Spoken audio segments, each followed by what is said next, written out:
الحمد للہ والصلاة والسلام على رسول اللہ اما بعد قال اللہ تبارک وتعالی فی کلامہ المجید وما خلقت الجن والانس الا لیعبدون ما اريد منهم من رزق وما اريد ان يطعمون ان اللہ هو الرزاق ذو القوة المتین۔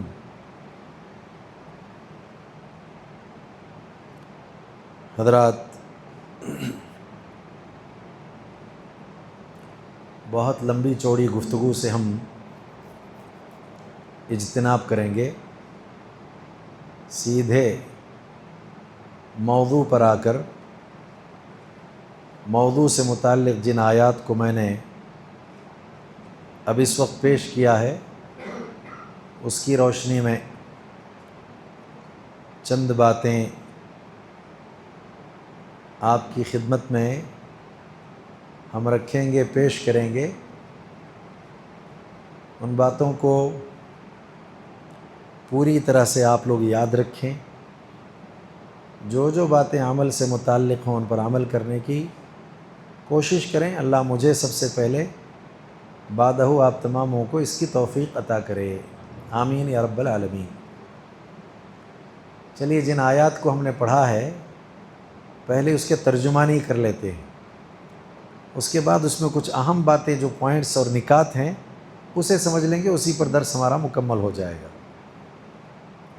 بہت ممکن ہے 25 منٹ آدھا گھنٹہ ہم خطاب کر لیں، کچھ بنیادی باتیں ہم کو اس سے سمجھ میں آ جائیں تو ہمارا مقصد پورا ہو جائے گا۔ کیا ہے آیتوں کا ترجمہ یا ترجمانی ان آیتوں کی؟ وَمَا خَلَقْتُ الْجِنَّ وَالْإِنسَ إِلَّا لِيَعْبُدُونَ، میں نے جنوں اور انسانوں کو صرف اور صرف اپنی عبادت کے لیے پیدا کیا۔ اگلی آیت میں اللہ کیا فرماتے ہیں؟ ما اريد منهم من رزق، ان سے ہم رزق کا ارادہ نہیں رکھتے۔ کیوں؟ ما اريد منهم من رزق وما اريد ان يطعمون، یہ بھی ارادہ نہیں ان لوگوں سے کہ یہ سارے مل کر کے ہم کو کھلائیں۔ ان اللہ هو الرزاق ذو القوة المتین، بلا شبہ اللہ تعالیٰ ہی الرزاق ہے، رزق کا مطالبہ کرنے والا نہیں۔ جو لوگ رزق کا مطالبہ اللہ سے کرتے ہیں ان کو حد سے زیادہ روزی دینے والا اللہ ہے، قوت والا وہی ہے۔ ترجمانی سمجھ میں آ گئی؟ پہلا مسئلہ اس آیت سے جو ہم کو معلوم ہوتا ہے وہ کیا؟ جنوں کو، انسانوں کو، ساتھ میں فرشتوں کو بھی ملا لیجئے آپ، اللہ رب العالمین نے کس لیے پیدا کیا ہے؟ اس لیے پیدا کیا کہ بندے صرف اور صرف کس کی عبادت کریں؟ اللہ کی عبادت کریں، اللہ کے علاوہ کسی کی عبادت نہ کریں۔ اللہ تعالیٰ نے اس لیے پیدا کیا۔ فرشتوں کو بھی اسی لیے پیدا کیا اللہ نے۔ ایک جگہ اللہ نے ان کے بارے میں فرمایا لا یعصون اللہ ما امرہم، یہ فرشتے تو ایسی مخلوق ہیں کہ اللہ کا جو حکم ان کو ملتا ہے اس میں وہ نافرمانی کرتے ہی نہیں ہیں، اتنے فرما بردار ہیں وہ۔ تو فرشتوں کی تخلیق عبادت کے لیے، انسان اور جنوں کی پیدائش اللہ کی عبادت کے لیے، صرف اللہ کی عبادت کے لیے۔ تو پھر یہ اصل مقصد ہوا، پیدا کرنے کا اصل مقصد۔ کوئی اگر آپ سے پوچھے ہم کو اللہ نے کیوں پیدا کیا، جواب کیا ہے؟ جو میرے ساتھ آئے ہیں شولہ پور سے وہ جواب نہیں دیں گے، جو یہاں کے لوگ ہیں ان سے پوچھتے ہیں اللہ تعالیٰ نے ہم کو کیوں پیدا کیا، کیا جواب ہے؟ ہاں، عبادت کرنے کے لیے نہیں۔ اور کوئی جواب دے؟ اللہ تعالیٰ نے ہم کو کیوں پیدا کیا؟ ہاں ہاں ہاں، محض، اس کو صرف کا لفظ بھی بڑھا لے سکتے ہیں آپ، صرف اللہ کی عبادت کے لیے، اللہ کی عبادت کے لیے نہیں۔ یہ جواب پورا نہیں ہے، یہ بہت باریکیاں اسے سمجھنے کی ضرورت ہے، اسی کا نام علم ہے۔ صرف اللہ کی عبادت کے لیے اللہ نے پیدا کیا، یہ مقصد اللہ کا ہے۔ اس مقصد کو اللہ نے ہمارے سامنے پیش کر دیا کہ میرا مقصد میں بتا رہا ہوں تم کو، میرا مقصد یہ ہے کہ صرف میری عبادت ہو، اس کے لیے میں نے تم کو پیدا کیا ہے۔ تب اب ہم کو کیا کرنا چاہیے؟ اصل مقصد کو یاد رکھ کر کے اسے پورا کرتے ہوئے صرف کس کی عبادت کرنا ہے؟ صرف اللہ کی عبادت کرنا ہے، تو مقصد میں ہم کامیاب ہوئے، مقصد جو اللہ کا تھا پورا ہوا، نتیجے میں ہم کو اس کا بہتر صلہ آخرت میں ملنا ہی ملنا ہے۔ ٹھیک ہے؟ لیکن اگلی آیت دیکھیے کتنی اہم ہے۔ ما ارید منہم من رزق، یہ ٹکڑا کیوں آیا پھر اس کے ساتھ؟ یہ ٹکڑا لا کر اللہ یہ بتانا چاہتے ہیں میرے پیدا کرنے کا مقصد ہرگز یہ نہیں ہے کہ میں ان سے روزی کا ارادہ رکھتا ہوں۔ اگر ایسا ہوتا تو سب روزی کمانا کس کو دینا؟ اللہ کو دینا۔ اگر یہ ارادہ ہوتا تو پھر مقصد اگر وہی ہوتا، روزی ہی اللہ تعالیٰ کا اصل مقصد ہوتا، تو پھر سارے لوگوں کو کیا کرنا پڑتا؟ روزی کسے دینی پڑتی؟ اللہ ہی کو دینی پڑتی۔ پھر پتہ نہیں ہماری طبیعتیں کیسی ہوتی ہیں، اللہ کیسے بناتے کہ ہم کما رہے ہیں، رات دن محنت کر رہے ہیں، اور ساری کمائی کہاں لگا رہے ہیں؟ اللہ کے راستے میں لگا رہے ہیں۔ تو اللہ کیا فرماتے ہیں؟ مقصد اصل وہ ہے، لہذا اضافی طور پر اس بات کو ذہن میں رکھو، تم سے ہم روزی نہیں چاہتے۔ اچھا، اب روزی جب اللہ نہیں چاہتے ہیں تو اب ہم کو کیا کرنا ہے؟ روزی کو اصل مقصد بنانا ہے یا عبادت کو اصل مقصد بنانا ہے؟ عبادت کو اصل مقصد بنانا ہے۔ یہی اللہ سمجھانا چاہتے ہیں کہ تم بھی عبادت کو اصل مقصد بناؤ۔ اب اگر عبادت تمہارا اصل مقصد نہ ہو کر روزی ہی اصل مقصد بن جائے تو آدمی عبادت کا حق ادا نہیں کرے گا، نقصان اٹھائے گا، پریشانی کا اس کو سامنا ہوگا۔ اچھا، یہ اللہ نے کیوں کہا ہم تم سے روزی نہیں چاہتے؟ اس لیے کہ روزی کی ذمہ داری خود اللہ نے اٹھا لی ہے، اسی لیے اللہ نے کہا روزی ہم تم سے چاہتے ہی نہیں، کیونکہ وہ کس کے ذمہ ہے؟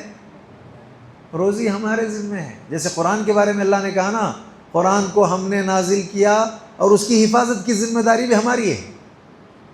ٹھیک ہے؟ ایسے ہی ہم نے تم کو پیدا کیا، تمہاری روزی کی ذمہ داری بھی ہم نے اٹھا لی۔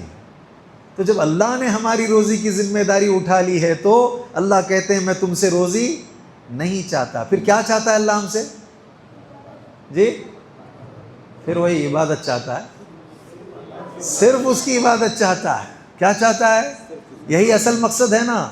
دیکھیے بہت اہم باتیں آگے آئیں گی، اسی لیے میں بار بار تکرار سے اس کو دہرا رہا ہوں، ذہن میں بٹھائیے آپ۔ تو روزی کی ذمہ داری اللہ نے لی ہے، اللہ تعالیٰ کو ہم سے روزی کا مطالبہ نہیں ہے۔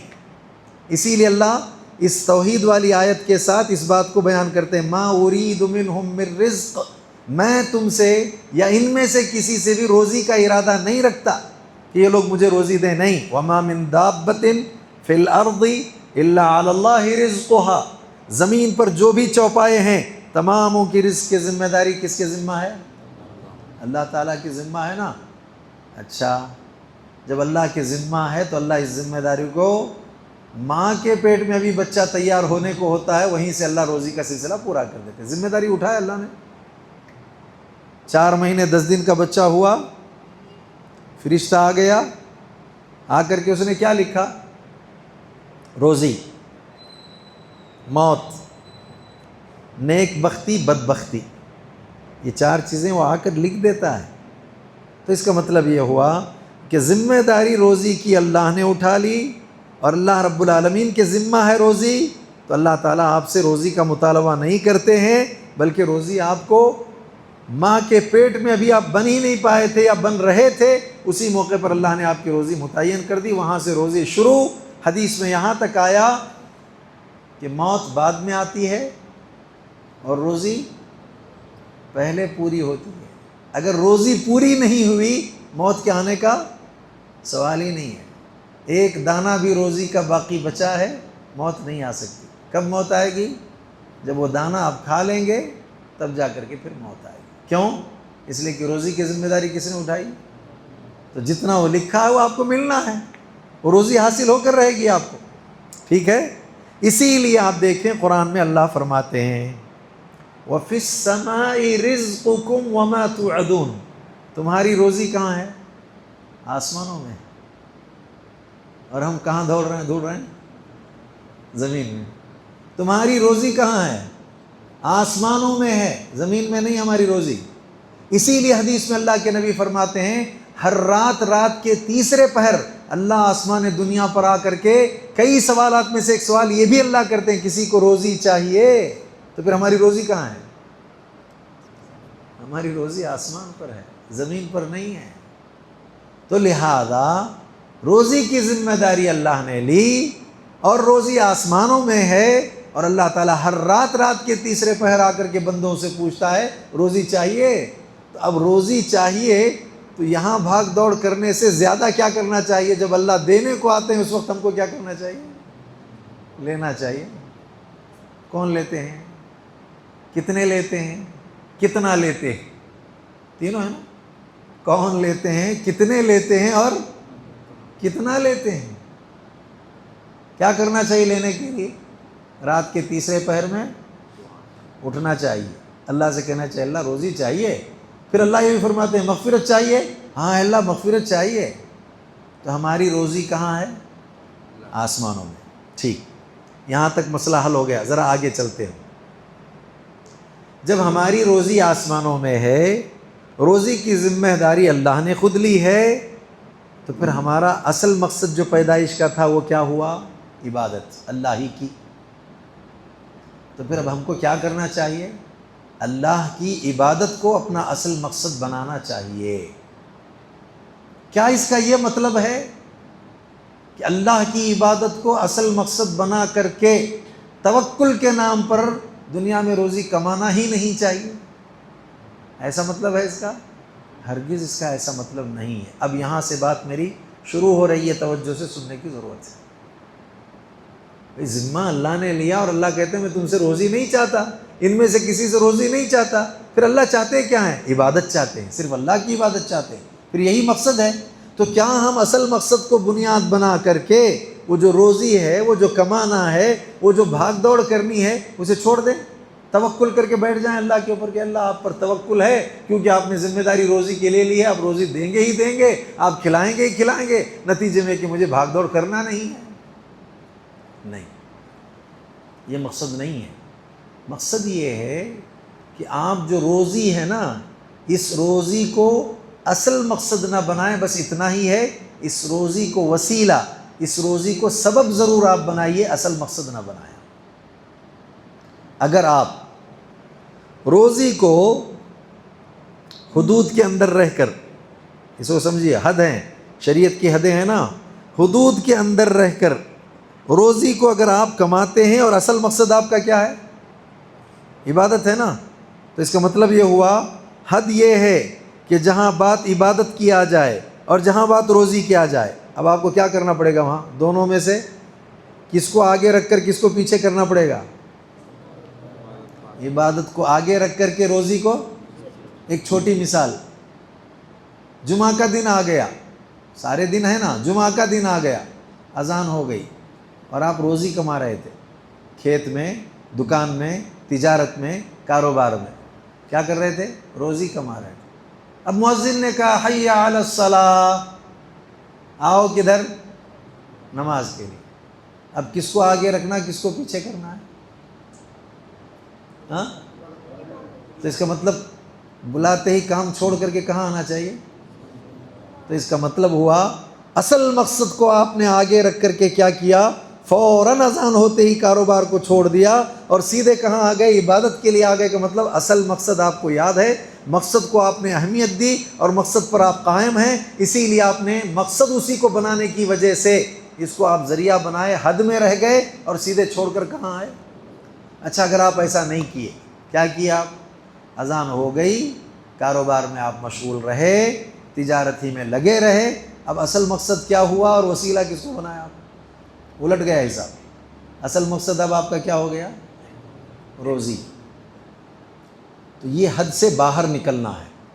حد سے باہر نکل کر کے روزی کماؤ گے، یہ تمہارے لیے نقصان ہے۔ اس کا فائدہ نہیں ہے۔ دیکھیے ایک چھوٹی مثال، اللہ کے نبی بیٹھے ہوئے ہیں، صحابہ آپ کے اطراف و اکناف، اس حدیث کو سمجھیے آپ کے اطراف و اکناف صحابہ ہیں۔ ایک نوجوان بہت خوبصورت، بہت طاقتور، اس کا گزر ہوا۔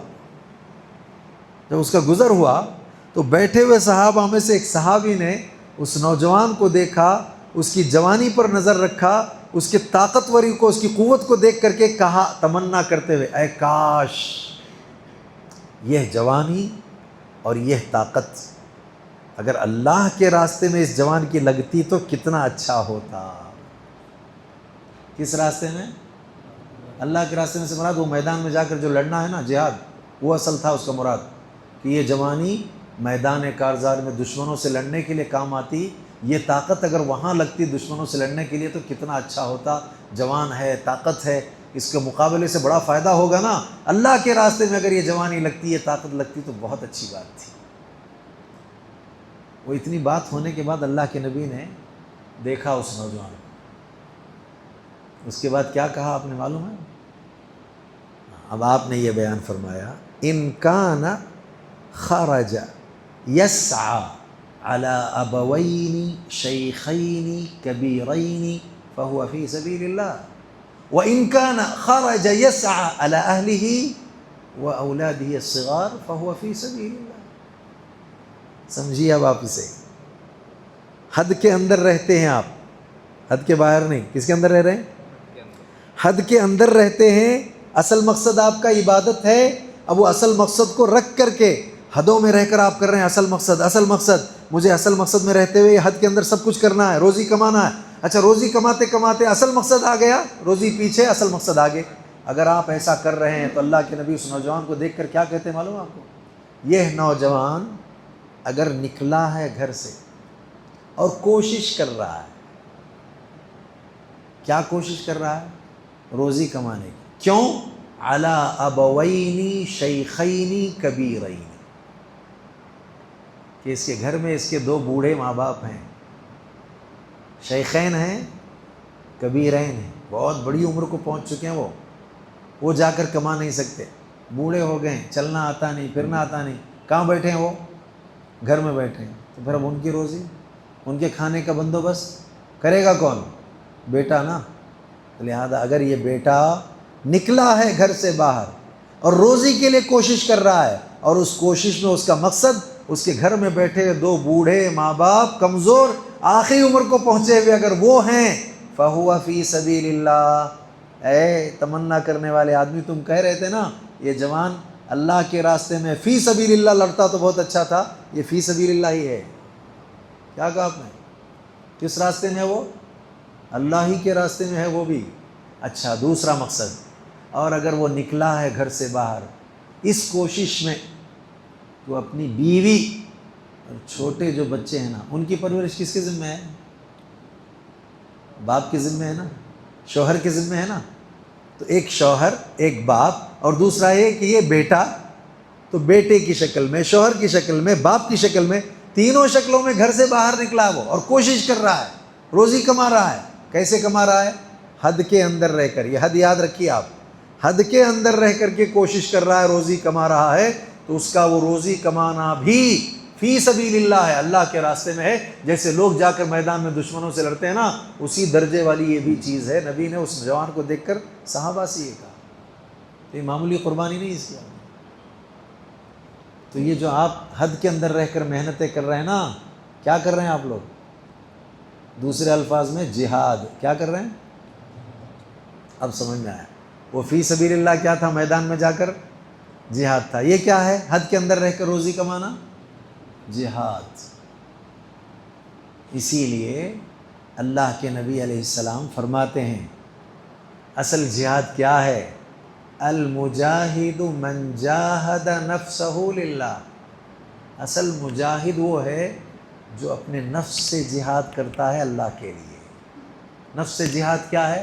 وہی حد کے اندر رہنا، وقت آتے ہی اصل مقصد کو پورا کرنے کے لیے دوڑنا، یہ نفس سے جہاد ہے۔ اتنا آسانی سے نفس ماننے والا نہیں ہے۔ 10 گراہک آ گئے، اذان ہوتی تو بولتا ہاں بعد میں نماز، پہلے کیا؟ پہلے کاروبار۔ کیوں؟ آ گئے نا، اور 4 آ گئے تو جہاں دو. کیوں؟ مقصد اس نے ذہن میں عبادت کو نہیں رکھا ہے. تو اس کا مطلب اس نے جہاد کیا کیا اپنے نفس کے ساتھ؟ بہت بڑی قربانی ہے یہ، بہت بڑا مسئلہ ہے یہ، کہ آپ کو سب سے پہلے، وہ تو اب دشمنوں سے لڑنے والا جہاد تو معاملہ ہی نہیں ہے، اب آج آپ کو سب سے پہلے جس جہاد کو کرنے کی ضرورت ہے وہ کون سا جہاد ہے؟ اپنے نفس کا جہاد ہے.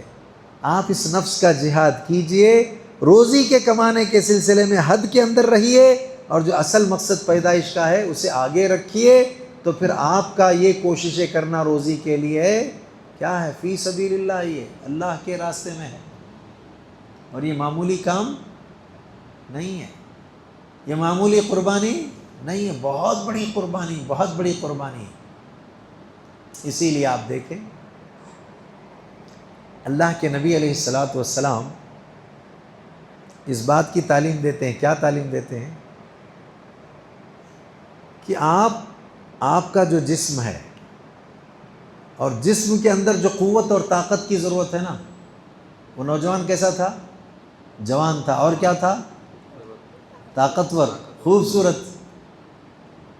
اب اگر روزی نہ کرے، وہ جو حدود کے اندر رہ کر کے روزی کمانے کی بات ہے نا، وہ چھوڑ ڈالے، توکل کے نام پر صرف اپنے ساری طاقت کو، سارے جسم کو عبادت میں لگا دے، تو کیا ہو جائے گا؟ جسم طاقتور رہے گا، کمزور ہوگا؟ کمزور ہو جائے گا. اسی لیے اللہ کے نبی علیہ السلام نے اب تعلیم کیا دی؟ دیکھی، اللہ کے نبی نے یہ کہا کہ دیکھو پیدائش کا مقصد آگے ضرور رہے، لیکن یہ ہے کہ حدود میں رہ کر روزی کے کمانے کا سلسلہ بھی رہے، اس لیے کہ اس کے ذریعے تمہارا جسم طاقتور ہوگا. جب جسم تمہاری روزی سے طاقتور ہو جائے گا تو پھر ایسی صورت میں جو اصل مقصد ہے عبادت، اسے پورا کرنا بھی آسان ہوگا. اور کبھی ضرورت پڑنے پر میدان میں جا کر کے مقابلے کا بھی معاملہ آئے گا تو یہ طاقت وہاں بھی کام آئے گی. تو طاقت بنانے کے لیے روزی کمانا ہے، طاقت بنانے کے لیے روٹی کھانا ہے. تو لہذا معلوم ہے حدود کے اندر رہ کر توکل کے نام پر یہ چھوڑنا نہیں ہے، بلکہ یہ کرتے رہنا ہے. ایک طرف سے جسم بن جائے، دوسری طرف سے پیدائش کا مقصد کیا ہو جائے؟ پورا ہو جائے. اب اس کے لیے دلیلیں دیکھیں، کتنی پیاری دلیلیں ہیں. وہ حضرت ابو الدرداء ایک صحابی ہیں، ان کی شادی ہو گئی ام الدرداء سے. جب شادی ہونے کے بعد کیا ہوا، وہ دنوں میں روزے رکھتے تھے اور راتوں میں پوری رات تہجد پڑھتے تھے. بہت اچھا کام ہے کہ نہیں؟ اچھا کام ہے. ابھی میں نے تھوڑی دیر پہلے کہا ہے کہ اگر صرف اپنی جسم کو، طاقت کو عبادت میں لگا دو گے، جسم کیا ہو جائے گا؟ کمزور پڑ جائے گا کہ نہیں پڑے گا؟ لہذا دن میں صرف روزے، ہر دن روزے، ہر دن روزے، ہر دن روزے، اور راتوں میں ہر رات قیام. تو اللہ کے نبی نے بھائی چارہ قائم کیا تھا حضرت سلمان کے ساتھ، ابو الدرداء کا سلمان کے ساتھ. دینی بھائی تھے لوگ. ایک مرتبہ یہ سلمان گئے ان کے گھر.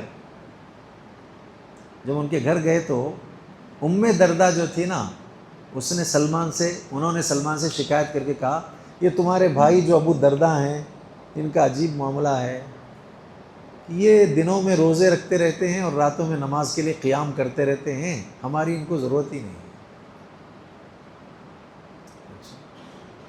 تو انہوں نے کہا عجیب مسئلہ ہے، بیوی کی ضرورت ہی نہیں ہے اور شادی کر دی اب آپ نے. ایسا ہوا کہ رات ہوئی، سونے کا وقت آیا تو انہوں نماز کے لیے کھڑے ہو رہے تھے. وہ سلمان نے کہا رضی اللہ عنہ، سو، آرام کرنے کا وقت ہے، یہ سلا دیا. پھر آدھی رات کو اٹھ کر نماز پڑھنا چاہتے تھے. حضرت سلمان نے کہا ابو الدرداء سے، سو، یہ سونے کا وقت ہے، سلایا. رات کے تیسرے پہر میں خود اٹھے، ان کو اٹھائے، نماز پڑھ لی. صبح ہوئی نا تو ناشتہ تیار کر کے ابو الدرداء لا کر رکھے اور سلمان سے کہا کہ سلمان آئیے ناشتہ کر لیجئے. تو حضرت سلمان نے کہا میں ناشتہ اس وقت تک نہیں کروں گا جب تک کہ تم میرے ساتھ ناشتہ نہیں کرو گے. انہوں نے کہا میں روزے سے ہوں. کہا روزہ توڑو، میرے ساتھ ناشتہ کرو. روزہ توڑوایا، ناشتہ کروایا. اب اس کے بعد ابو الدرداء کو پریشانی ہوئی کہ عجیب میرا یہ بھائی ہے دینی، مجھے رات میں قیام کرنے سے روک کر کے سلا دیا، صبح جو ہے روزہ توڑوا کر کے ناشتہ کروا دیا. اس کی شکایت نبی کے پاس کرتا ہوں. سیدھے گئے اللہ کے نبی پاس اور جا کر اللہ کے نبی سے شکایت کی کہ اللہ کے نبی، وہ سلمان جو میرے بھائی ہیں آپ نے دینی بھائی بنا دیا ہے میرے گھر مہمان بن کر کے آئے، رات مجھے قیام کرنے بھی نہیں دیا، سلا دیا، صبح روزہ بھی رکھنے نہیں دیا۔ تو کہا اچھا ٹھیک ہے، اللہ کے نبی نے سن کر کہا اچھا ٹھیک ہے، سلمان نے کیا کہا تم سے؟ اب آگے کی بات سمجھنے والی ہے۔ کیا سلمان نے، اے اللہ کے نبی مجھ سے یہ کہا ان لجسدک علیک حقا وان لزورک علیک حقا وان لزوجک علیک حقا۔ میرے بھائی سلمان مجھ سے یہ کہہ رہے تھے اے ابو الدرداء تیرے جسم کا تجھ پر حق ہے۔ کیا مطلب جسم کا تجھ پر حق ہے؟ مسلسل روزہ رکھ کر کے ہر رات پوری رات جاگتے رہو گے تو جسم کیا ہو جائے گا؟ کمزور پڑ جائے گا نا۔ تو پھر کمزور پڑ جائے گا تو یہ اللہ کو اصل مقصد اللہ کا یہ نہیں ہے۔ تمہارے جسم کا تم پر حق ہے، تمہاری بیوی کا تم پر حق ہے، تمہارے پڑوس کا تم پر حق ہے۔ فَأَعْطِي كُلَّ ذِي حَقٍّ حَقًّا، ہر حق والے کو اس کا حق ادا کرو۔ یہ میرے بھائی سلمان کہہ رہے ہیں اللہ کے نبی۔ سن کر اللہ کے نبی نے کیا کہا آپ کو معلوم ہے؟ اللہ کے نبی نے کہا صدق سلمان، تمہارے بھائی سلمان نے جو کہا وہ بالکل سچ کہا۔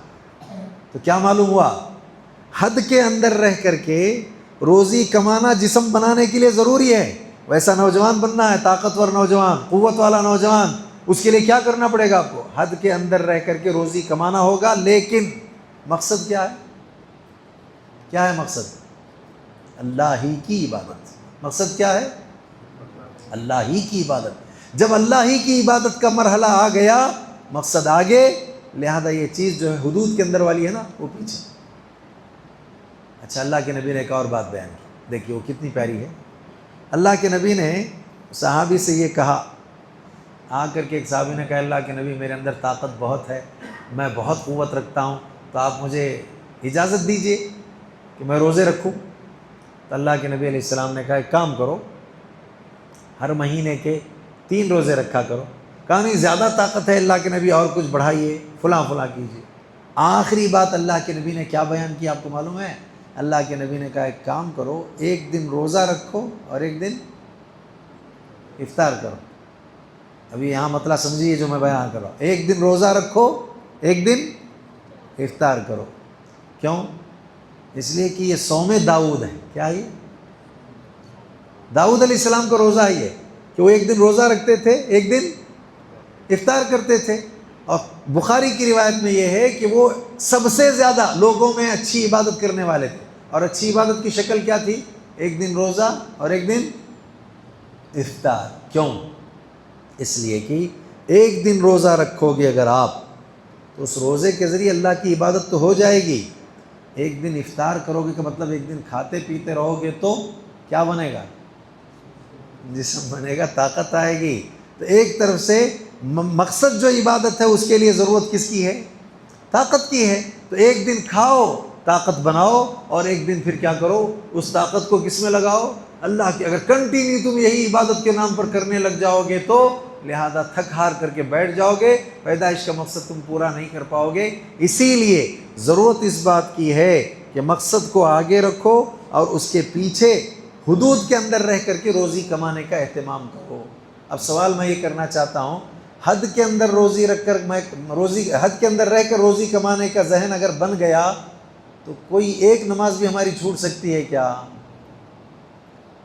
پھر کیوں چھوٹ رہی نماز؟ اس کا مطلب ہم نے حد نہیں لگائی ہے۔ ہم نے کیا کیا ہے؟ حد نہیں لگایا۔ اس کا مطلب یہ ہے کہ مقصد ہمارے پاس عبادت نہیں ہے، مقصد اب ہمارا کیا ہو گیا؟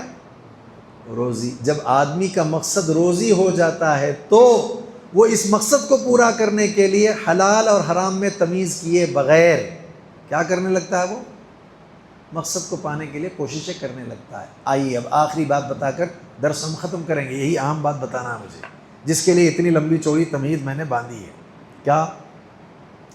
حد کے اندر رہنے کا مطلب ہی یہی ہے کہ حلال روزی کماؤ، یا روزی کو کمانے کے لیے حلال اسباب اختیار کرو، یہ حد کے اندر رہنا ہے۔ اور حد سے باہر نکلنے کا مطلب کیا ہے؟ روزی کمانے کے لیے حرام اسباب کو اختیار مت کرو، یہ حد سے باہر نکلنے والی بات ہو گئی۔ اس کا مطلب یہ ہوا کہ آپ کا مقصد صرف روزی ہے، چاہے جیسے آئے۔ تو حدیث میں کیا آیا ہے؟ آپ دیکھیے، حدیث میں اللہ کے نبی علیہ الصلوۃ والسلام فرماتے ہیں ان اللہ طیب ولا يقبل الا طیبا، اللہ کیا ہے؟ پاک ہے، اور کس کو قبول کرتا ہے اللہ؟ پاکیزہ چیزوں کو اللہ قبول کرتا ہے۔ پھر آگے کیا ہے؟ یا ایھا الرسل کلوا من الطیبات واعملوا صالحا، اے رسولو پاکیزہ چیزیں کھاؤ اور نیک عمل کرو۔ اب آگے دیکھیے کیا ہے، اللہ کے نبی نے کہا مثال دیتے ہوئے کہ ایک آدمی ہے لمبا سفر کرتا ہے اور اس سفر میں اللہ کی عبادت کرتا ہے۔ اب سمجھیے، اب مقصد کیا ہے؟ اللہ کی عبادت ہے نا۔ اب وہ مقصد کو پورا کرتے ہوئے عبادت کیا کر رہا ہے؟ یا اللہ دعا کر کے اللہ کو پکار رہا ہے۔ جواب آگے سے کیا آ رہا ہے معلوم ہے؟ مطعمہ حرام، ملبسہ حرام، غذی بالحرام فأنی یستجاب لذلک۔ کھاتا حرام کا ہے، پیتا حرام کا ہے، پرورش حرام غذا سے ہوئی ہے، ہم اس کی عبادت کو کیسا قبول کریں؟ آ گیا نا مقصد؟ ساری دنیا میں اس وقت مسلمان اللہ کی عبادت کر رہے ہیں اور بڑی تعداد، اور دعاؤں پر دعائیں ہو رہی ہیں۔ عبادت قبول نہیں ہوتی، دعا قبول نہیں ہوتی، کیوں؟ کیا جواب ہے؟ ہاں، حرام روزی، مطلب یہ ہوا، میں نے وہی نے کہا نا، جو حد تھی روزی کو کمانے کی، اس حد کو پھاند کر کے، حد کو توڑ کر کے ہم آگے نکل گئے، حرام طریقے سے ہم مال کھا رہے ہیں، حرام طریقے سے ہم مال کما رہے ہیں، نتیجے میں بہت زیادہ دعا، بڑی دعا، لمبی دعا، کثیر تعداد میں دعا، ساری ہونے کے باوجود دعائیں کیوں قبول نہیں ہو رہی ہیں؟ اس لیے کہ خود اللہ نے کہا ہے کہ تمہاری حرام کمائی کی وجہ سے تمہاری عبادت، تمہاری دعا قابل قبول نہیں ہے۔ میں نے شروع میں کہا ہے، یہ راستہ جیسے میدان میں جا کر جہاد کرنا مشکل ہے نا، بہت بڑا مشکل کام ہے، حلال روزی کمانا بھی جہاد ہی جیسا مشکل کام ہے۔ اس میں سب سے بنیادی طور پر اگر ایک بات میں بتاؤں، سچ بولنا لازمی ہے۔ کمائیے، آپ دیکھتے ہیں کتنی محنت پڑے گی آپ کو، کتنا نقصان کا سامنا ہوگا۔ سچ بول کر کے اگر آپ کما لے جاتے ہیں، فائدہ یہ ہے کہ حد میں رہ کر روزی کما لی، اب اس روزی حلال کھانے کے بعد دعا بھی کرو گے تو کیا ہو جائے گی دعا؟ چلو کچھ دعا نہیں کرے تو ایک دعا کرتے ہیں، اللہ میری اس کمائی میں برکت دے۔ دکھنے میں چھوٹا مال ہے نا، تھوڑی ہی روزی ہے لیکن حلال ہے، اور آپ نے حد میں رہ کر کمایا ہے، اب اس میں آپ نے برکت کی دعا کی، کا مطلب یہ ہوا کہ اتنی ہی روزی میں آپ کی ساری ضرورتیں پورا ہو کر پھر بھی وہ بچ رہا ہے۔ یہ اچھا ہے کہ نہیں ہے؟ اس سے بہتر یہ ہے کہ حد کو توڑ کر کے آپ آگے نکل کر حرام طریقے سے مال کماؤ، دکھنے میں پیسہ زیادہ دکھ رہا ہے، ادھر دعاؤں پر دعائیں ہو رہی ہیں، عبادتوں پر عبادتیں ہو رہی ہیں، عبادت بھی قبول نہیں، دعا بھی قبول نہیں۔ کس کو فکر ہے آج؟ حدیث میں اللہ کے نبی نے کیا کہتے ہیں معلوم ہے آپ کو؟ اللہ کے نبی علیہ الصلوۃ والسلام فرماتے ہیں، کل لحم نبت، دیکھیے، ہر ایسا گوشت جو پروان چڑھ رہا ہے من السحت، حرام کمائی سے، کس کے ذریعے؟ ہر ایسا گوشت، یہ جو بچے کھا رہے ہیں، بچے اب بڑے ہو رہے ہیں، ان کا گوشت بڑھ رہا ہے، ہمارا گوشت بھی بن رہا ہے، ہماری طاقت بھی بن رہی ہے کھانے پینے سے، ہر ایسا گوشت جو پروان چڑھ رہا ہے حرام کمائی کی وجہ سے، وہ آگ کا زیادہ مستحق ہے۔ یہ کہا اللہ نے۔ کون سی آگ کا؟ جہنم کی آگ کا زیادہ مستحق ہے۔ کہاں جنت میں جانے کی عبادت کے نام پر آپ باتیں کر رہے ہیں؟ حرام کما کر عبادتیں کر کے سمجھ رہے جنت ملنے والی ہے، لیکن اللہ کے نبی کیا کہتے ہیں؟ وہ جسم زیادہ حقدار کس کا ہے؟ آگ کا زیادہ حقدار ہے، وہ آگ میں جائے گا، تو لہذا پیدائش اصل مقصد عبادت، لیکن اس عبادت کو بجا لانے کے لیے جسم میں طاقت چاہیے، اس طاقت کے لیے روزی کمانے کی ضرورت ہے، لیکن اس کے لیے حدیں ہیں، ان حدوں میں رہ کر کے اگر آپ روزی کماتے ہو تو بہت مشکل ہے یہ، اور یہ مشکل کام فی سبیل اللہ ہے۔ کیا یہ گویا آپ کیا کر رہے ہیں؟ جہاد کر رہے ہیں اپنے نفس سے، بہت بڑی بات ہو گئی۔ اب اس جہاد میں سب سے پہلی بات سچ بول کر کے کمانا ہے، دھوکہ نہیں دینا ہے، جو مال ہے اس کی حقیقت بیان کر کے کمانا ہے، تو اس میں برکت ڈال دی جائے گی۔ برکت ڈال دی جائے گی کا مطلب یہ ہے، گرچہ دکھنے میں مال آپ کا حلال تھوڑا ہے، لیکن اس تھوڑے حلال کے اندر اتنی برکت ہوگی، ساری ضرورتیں اللہ پورا کر کے بھی اللہ تعالیٰ آپ کا مال آپ کے پاس محفوظ رکھیں گے، عبادت بھی قبول ہوگی، دعا بھی قبول ہوگی۔ لیکن اگر آپ نے حد کو توڑ دیا، حرام طریقے سے مال کما لیا، تو پہلا نقصان تو یہ ہے کہ آپ کی عبادت اور آپ کی دعائیں قبول نہیں. کیوں؟ اس لیے کہ مقصد پیچھے ہو گیا، اور آپ مقصد کس کو بنا لیے؟ روزی کو بنا لیے. اسی لیے حدیں توڑ کر آگے نکل گئے نا، حدیں توڑ کر آگے نکل گئے، اس لیے اب مقصد روزی ہو گئی. تو پھر عبادت پیچھے آنے کے بعد حدیں ٹوٹنے سے روزی جو کما رہے ہیں آپ، وہ کھا کر کے حرام بھی عبادت کرو گے، عبادت قبول نہیں، دعائیں قبول نہیں. کتنا نقصان ہوا یہ؟ آخری نقصان بتا کر درس ختم کریں گے. آخری بڑا نقصان کہ اگر آپ عبادت جو اصل مقصد ہے اس کو مقصد نہ بنا کر کے، روزی جو حدود کے اندر رہ کر کمانا تھا اسی کو مقصد بنا کر کے حرام راستے اپنانے لگ جاؤ گے، تو اللہ تعالیٰ تم پر دشمنوں کو مسلط کر دے گا. کس کو مسلط کر دے گا؟ اب ہوش کے ناخن لینے کی ضرورت ہے. پوری دنیا میں اس وقت کیا حالت ہے؟ کون مسلط ہیں؟ کیوں مسلط ہیں؟ اس میں ہماری روزی کا بڑا عمل دخل ہے. سب کو پیسہ چاہیے، چاہے جیسا ہو. تو جب تم حرام کماؤ گے، حدیں توڑ کر کے کمانا شروع کر دو گے، اللہ دشمنوں کو مسلط کر دے گا. کہاں ہے حدیث؟ اللہ کے نبی علیہ الصلوۃ والسلام فرماتے ہیں اذا تبایعتم بالعینہ وأخذتم أذناب البقر ورضيتم بالزرع وتركتم الجهاد في سبيل الله سلط الله عليكم ذلا لا ينزعه عنكم حتى ترجعوا إلى دينكم. اس حدیث کو سمجھو. جب تم سودی کاروبار کرنے لگو گے، حد باقی رہی یا حد ٹوٹ گئی؟ حد ٹوٹ گئی. جب تم سودی کاروبار کرنے لگو گے تو حد ٹوٹ گئی ہے، پھر اصل مقصد پیسہ ہو گیا. اور جب تم جانوروں کی دمیں پکڑ کر کے علاج مطلب سودے کرنے لگ جاؤ گے، یہ بھی شریعت کے خلاف ہے. اور تم صرف اور صرف عبادت کو چھوڑ کر کاشتکاری، زمین، کھیتی، اسی پر راضی اور خوش رہو گے، تو اللہ تم پر ظالموں کو مسلط کر دے گا. اللہ تعالیٰ ذلت تمہارے لیے مقدر کر دے گا. اب اس ذلت سے نکلنے کا ایک ہی راستہ بتایا گیا. کیا؟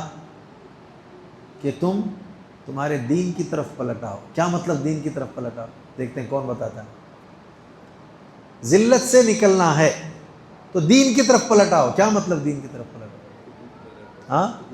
ہاں، حدود کے اندر رہ کر روزی کمانا شروع کر دو، تمہاری ذلت ختم ہو جائے گی. آج ہم کو سب سے زیادہ اپنی کمائیوں پر، اپنی تجارت پر، اپنے کاروبار پر، اپنے روزی پر دھیان دینے کی ضرورت ہے.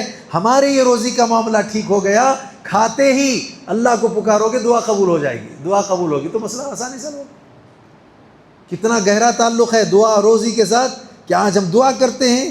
ہم یہ نہیں کہتے کہ کل کی کل دعائیں ضائع جا رہے ہیں، لیکن اکثریت کے اعتبار سے جو اس وقت حالات ہیں اس کے اعتبار سے ہم یہ بات کر رہے ہیں. ادھر آپ دعا کرو گے، قبول ہونے کے لیے روزی آپ کی حدود کے اندر رہنا چاہیے، حلال ہونا چاہیے. اللہ کے راستے میں کوشش کرنا چاہیے. کیا کوشش کرنا چاہیے؟ حد کے اندر رہ کر کے روزیاں کماؤ. جب آپ یہ کرو گے تو دعائیں قبول ہو جائیں گی، اور دعائیں قبول ہوں گی تو نتیجے میں فائدہ ہی فائدہ ہے. جو مانگو آپ کو اللہ عطا کرے. آج کتنے سخت جملوں کے ساتھ دعائیں ہو رہی ہیں. سخت جملے، بہت سخت جملے، ایسا کر دے ویسا، کچھ نہیں ہو. تو میرا موضوع سمجھ میں آ گیا آپ کو؟ وَمَا خَلَقْتُ الْجِنَّ وَالْإِنسَ إِلَّا لِيَعْبُدُونَ. مقصد ہے مَا أُرِيدُ مِنْهُمْ مِنْ رِزْقٍ. یہ مقصد نہیں، مقصد کو پورا کرنے کے لیے وسیلہ ہے، یہ ذریعہ ہے. اس ذریعے کو حدود کے اندر رہ کر کے ہمیں کمانا چاہیے. اسی لیے اللہ کہتے ہیں میں تم سے روزی چاہتا نہیں، روزی میرے ذمے ہے، میں تم کو روزی دوں گا. تم کو بھی ان کو بھی روزی دینے والا میں ہوں، لہذا روزی تمہاری آسمانوں میں ہے. ٹھیک ہے، ہاتھ پیر کے ذریعے ہم نے مقدر کر دیا ہے، اس کو پانے کے لیے بھاگ دوڑ کرو، لیکن حد کے اندر رہ کر کرو. اصل مقصد کی بات آ جائے تو سب چھوٹ جانا چاہیے. تو ہمارا آئندہ سے کیا مزاج بننا چاہیے؟ اذان ہوتے ہی ختم. کدھر رخ ہونا؟ مسجد کی طرف. لیکن ایسا ہوتا ہے کیا؟ جمعہ والے دن ذرا سا وہ بھی کرتے ہیں بعض لوگ، اس کے بعد پھر جمعہ کے دن عصر سے بھی غائب ہو جاتے ہیں، ہفتے بھر غائب رہتے ہیں. سال میں 1-2 مرتبہ عید میں کر لیتے ہیں، پھر غائب رہتے ہیں. فائدہ کیا ہوا؟ یہ تو میں سمجھتا ہوں کچھ نیکوکار ہیں جن کی بدولت آج بھی اللہ کا فضل ہے. کل کا انکار ہم نہیں کریں گے. کچھ مستقل نمازی ہیں، کچھ میں حلال کمانے والے ہیں، کچھ حدود میں رہ کر کے کرنے والے ہیں. ان کی دعاؤں کی بدولت اللہ تعالیٰ نے کئی ایک کے ساتھ فضل کا معاملہ کیا ہے. اب اگر وہ بھی نکل جائیں دائرے سے تو پھر تباہی یقینی ہے، بربادی یقینی ہے. اسی لیے تباہی سے بچنے کے لیے، بربادی سے بچنے کے لیے کیا کرنا چاہیے؟ ہم کو کس پر دھیان دینا ہے؟ ہاں کون بولیں گے؟ ہاں ماشاء اللہ، کس پر دھیان دینا ہے؟ اپنی حلال روزی، اپنی حلال کمائی کی طرف دھیان دینا ہے، تو پھر ایسی صورت میں انشاءاللہ اس کے فائدے بہت ہوں گے، اس کے ثمرات بہت اچھے نکلیں گے۔